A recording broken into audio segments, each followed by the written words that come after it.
नमस्कार दोस्तों, आज बताने वाला हूँ कि कैसे आप किसी भी बिजनेस के गुडविल को कैलकुलेट करोगे और बैलेंस शीट में डालोगे। देख सकते हैं यहाँ पे ये है एक्स लिमिटेड की बैलेंस शीट, जहाँ पे गुडविल को कैलकुलेट करके डाला हुआ है। आज आपको बताऊंगा कि कैसे आप बैलेंस शीट के अंदर गुडविल को कैलकुलेट करके डालेंगे। किसी भी बिजनेस के गुडविल को कैसे कैलकुलेट किया जाता है। बहुत कुछ सीखने को आपको मिलने वाला है इस वीडियो के अंदर। डिटेल में समझेंगे कि कैसे कैलकुलेट करते हैं। उससे पहले बताना चाहूँगा, जो भी भाई बंधु मेरे चैनल पे पहली बार है, इस वीडियो को पहली बार देख रहे हैं, जिन्होंने अभी तक सब्सक्राइब नहीं किया, सब्सक्राइब कर लीजिए, साथ ही साथ बेल आइकन पे भी क्लिक कर लीजिए ताकि इस तरह का कंटेंट आपको मिलता रहे। तो दोस्तों देखो, गुडविल सबसे पहले आपको समझना होगा कि गुडविल क्या है। तो गुडविल जो है बिजनेस की ख्याति को गुडविल बोलते हैं। ख्याति बोले तो जो नेम होता है जब पॉपुलर हो जाता है, उस बिज़नेस का नेम पॉपुलर हो जाता है या ब्रांड नेम पॉपुलर हो जाता है तो उसकी ख्याति बन जाती है। जैसे कि जियो, ठीक है, जियो की मार्केट में एक अलग ही गुडविल है। जैसे कि रिलायंस अलग ही गुडविल है। जैसे कि KFC, ये इनकी अलग ही गुडविल है मार्केट के अंदर, ठीक है।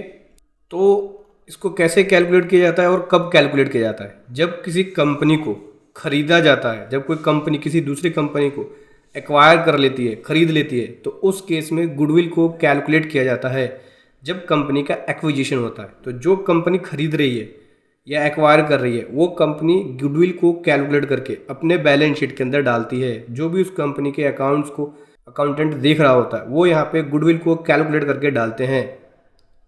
गुडविल जो होता है वो इंटेंजिबल एसेट्स होती है, जो कि बैलेंस शीट के अंदर non current asset intangible assets के अंदर डालते हैं। जैसा कि देख सकते हैं यहाँ पे ये non current assets intangible assets में है डाली हुई गुडविल। इसको इसलिए ऐसे डालते हैं क्योंकि ये फिजिकल एसेट्स नहीं होती, जैसे बिल्डिंग या इक्विपमेंट की तरह ये फिजिकल एसेट्स नहीं होती। इसे आप छू नहीं सकते, न इसे देख सकते, इसे केवल महसूस किया जा सकता है, फील किया जा सकता है। इसलिए ये इंटेंजिबल एसेट्स होती हैं और नॉन करंट एसेट्स के अंदर बैलेंस शीट में डालते हैं। गुडविल को कैलकुलेट करने का फॉर्मूला क्या होता है? तो गुडविल को कैलकुलेट करने का फॉर्मूला ये है, P minus bracket A minus L। तो P यहाँ पे purchase price of targeted company, जिस कंपनी को आप खरीद रहे हो उसका परचेज प्राइस। A मीन्स हो गया fair market value of asset, जो एसेट है उस कंपनी के, जिस कंपनी को आप खरीद रहे हो उसकी फेयर मार्केट वैल्यू क्या है। L मीन्स हो गया fair market value of liabilities, और जो लाइबिलिटीज है उसकी फेयर मार्केट वैल्यू क्या है। यानी purchase price of targeted company में से माइनस करते हैं पहले जो fair market value of assets का, minus fair market value of liabilities. तो देखो एग्जाम्पल के थ्रू समझो, यहाँ पे X लिमिटेड Y लिमिटेड को खरीद रहा है, परचेज कर रहा है, ठीक है। कितने में? 2.1 CR में, 2.1 करोड़ के अंदर X लिमिटेड Y लिमिटेड को खरीद रहा है। यहाँ पे फेयर मार्केट वैल्यू एसेट जो है Y की वो है 1.9 CR, और फेयर मार्केट वैल्यू जो है लाइबिलिटीज़ की वो 1.1 CR है। ये Y की है सब, ठीक है। तो गुडविल कैसे कैलकुलेट किया जाएगा? सबसे पहले टारगेट प्राइस क्या है जिसमें कंपनी को खरीद रही है, X लिमिटेड Y लिमिटेड को 2.1 CR में खरीद रही है, तो 2.1 CR माइनस एसेट की फेयर मार्केट वैल्यू क्या है 1.9, तो 1.9 माइनस लाइबिलिटीज़ की फेयर मार्केट वैल्यू क्या है 1.1, तो इसमें से 1.1 लेस कर दिया, यानी जो निकल के आएगा वो 2.1, यानी फेयर मार्केट वैल्यू से 0.18 लेस कर देंगे, यानी 1.3 जो है वो गुडविल निकलेगी Y लिमिटेड की, यानी 1.3 CR गुडविल है Y लिमिटेड की। X लिमिटेड अपनी बैलेंस शीट के अंदर नॉन करंट एसेट्स में 1.3 CR गुडविल को डालेगा बैलेंस शीट के अंदर।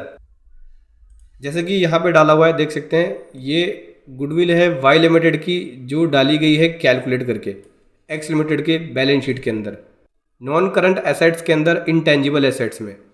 बाकी उसके बाद पेटेंट्स भी है, बहुत सारी ऐसी इंटेंजिबल एसेट्स होती है। गुडविल और अदर इंटेंजिबल एसेट्स में क्या फ़र्क होता है?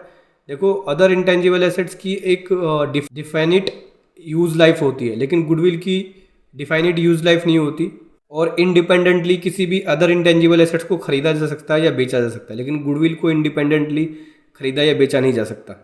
तो समझ के दोस्तों, ऐसे आपको कैलकुलेट करना है। फॉर्मूला याद रखना है आपको, परचेज प्राइस में टारगेटेड प्राइस जो है कंपनी की परचेज प्राइस, उसमें से लेस करना है ब्रैकेट पहले फेयर मार्केट वैल्यू एसेट का, फिर उसमें से लेस करेंगे लायबिलिटी फेयर मार्केट वैल्यू की, फिर जो भी आंसर आएगा वो purchase price of targeted company से लेस कर देंगे। देन उसके बाद आपकी निकल जाएगी गुडविल। गुडविल कैलकुलेट करके अपने बैलेंस शीट में डालती है। फेयर मार्केट वैल्यू क्या है और टारगेटेड प्राइस क्या है, जिस प्राइस पे उसने खरीदा है, और कंपनी की फेयर मार्केट वैल्यू क्या है, उसके अकॉर्डिंग जो भी डिफरेंस होता है वो यहाँ पे बैलेंस शीट में गुडविल के अंदर डाली जाती है।